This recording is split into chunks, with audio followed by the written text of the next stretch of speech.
가열식 가습기를 써보려고 하는데 청소니 화상 위험이니 가격이니 걱정되는 부분들 많으시죠? 제가 구매한 가열식 가습기도 거진 30만원 가까이 하다 보니까 저 역시도 구매 전에 여러 고민들을 했었습니다. 그래서 6시간 넘게 유튜브, 네이버 스토어 등을 찾기도 했었고요. 실제로 2번의 겨울을 보내면서 가열식 가습기를 써보고 느낀 단점들을 나눠보려고 합니다. 이전 영상에 가열식 가습기를 선택한 이유, 장점도 업로드 해두었으니까 함께 보시면 결정하시는데 조금 더 도움이 될 거라고 생각해요. 첫 번째는 화상의 위험입니다. 가열식 가습기는 말 그대로 100도 가까이 물을 펄펄 끓여서 가습을 해주는 특징이 있는데요. 그렇다 보니까 가습기 겉면만 만지더라도 뜨뜻 보다는 조금 더 뜨거운 느낌이 있습니다. 실제로 뚜껑을 열어보면 물이 팔팔 끓고 있는 걸 확인할 수 있어요. 이렇게 물이 펄펄 끓을 때 만지거나 넘어뜨리지만 않으면 화상의 위험이 크게 있진 않은데요. 무의식적으로 가습기에 손을 대거나 아이들이 있는 집이라면 특별히 주의가 필요하다고 생각해요. 저도 처음 가열식 가습기를 쓸 때 이 부분을 잘 몰랐다 보니까 아침이 되어서 뚜껑 열어둬야지 하면서 열었다가 물이 끓고 있는 그 수증기만으로도 엄청 뜨겁더라고요. 그래서 큰 화상을 한번 입을 뻔했습니다.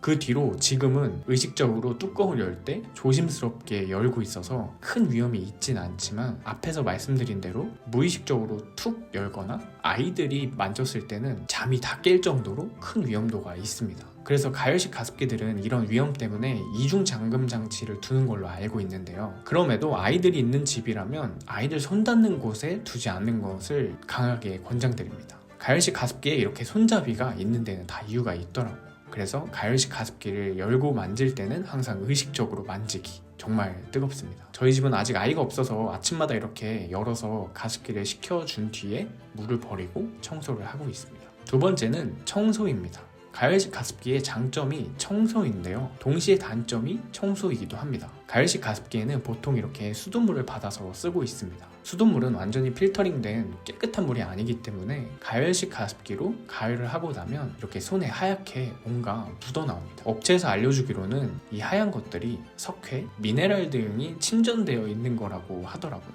그런데 이게 조금만 게을리 관리를 하면 계속 남아있더라고요. 가끔 청소를 까먹을 때가 있어서 그냥 헹궈서 말릴 때도 있는데요. 그렇게 몇 번 관리를 하니까 하얗고 오돌토돌한 것들이 계속 남아있더라고요. 플라스틱 초음파 가습기에서는 이런 물때나 곰팡이의 위험이 있었다면 가열식 가습기에서는 이렇게 남는 석회들을 닦아주는 게 단점이기도 해요. 이게 그냥 수세미로 가볍게 지워지면 모르겠는데 이게 마치 치석처럼 딱딱하게 굳어있는 건지 붙어있는 건지 쉽게 닦이지 않더라고요. 이걸 해결하기 위한 방법으로는 구연산을 넣어서 닦아주거나 구연산 넣어서 세척모드를 사용하면 되기도 하는데요. 저희 집 물이 독특한 건지는 모르겠는데 까맣게 그을린 자국들은 구연산 넣고 끓이면 지워졌는데 여기 남아있는 하얀색들은 잘 지워지지 않더라고요. 이렇게 석회가 계속 쌓이게 되면 당연히 이어지는 문제들도 있을 거라 생각합니다. 세균 번식이라던가 녹이 쓴다던가 석회가 같이 가습될 때 나온다던가. 제가 쓰는 제품은 가습되는 부분이 이렇게 플라스틱으로 되어 있는데요. 이 플라스틱이 좀 불안하기도 했어서 좀 찾아봤는데 안전검증을 받은 거라고 해서 일단은 깨끗이 닦아서 쓰고는 있습니다. 요즘 나오는 제품들은 이 부분이 스텐으로 되어 있는 것들도 있는데 이 스텐으로 되어 있을 때는 또 녹이 쓰는 단점도 있다고 해요. 뭔가 100% 완벽한 가열식 가습기는 아직 없는 건가 싶기도 합니다. 마지막은 가격입니다. 가열식 가습기 괜찮은 제품을 사려고 하면 적어도 20만원, 30만원 정도는 지불을 해야 하더라고요.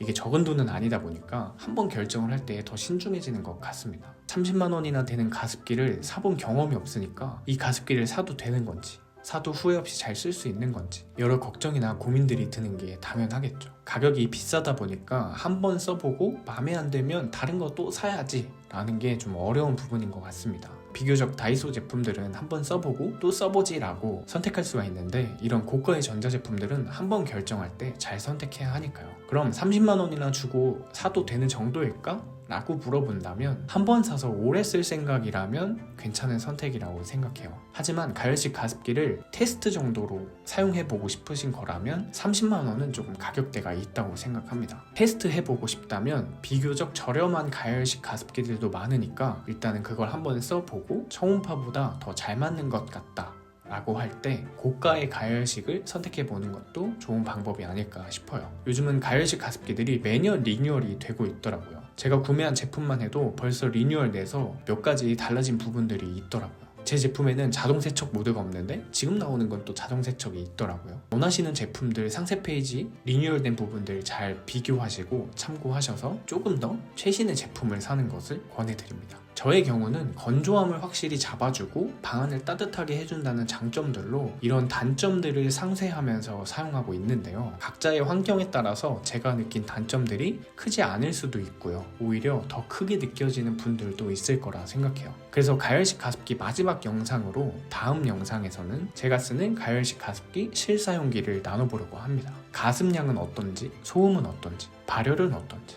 주의점은 뭐가 있는지 등등 여러 이야기를 나눠볼게요. 혹시나 가열식 가습기에 대해 궁금하신 부분이 있다면 댓글로 남겨주세요. 제가 다음 영상에서 답변 나눠보도록 하겠습니다. 오늘도 영상 봐주셔서 감사합니다. 다음에 또 만나요.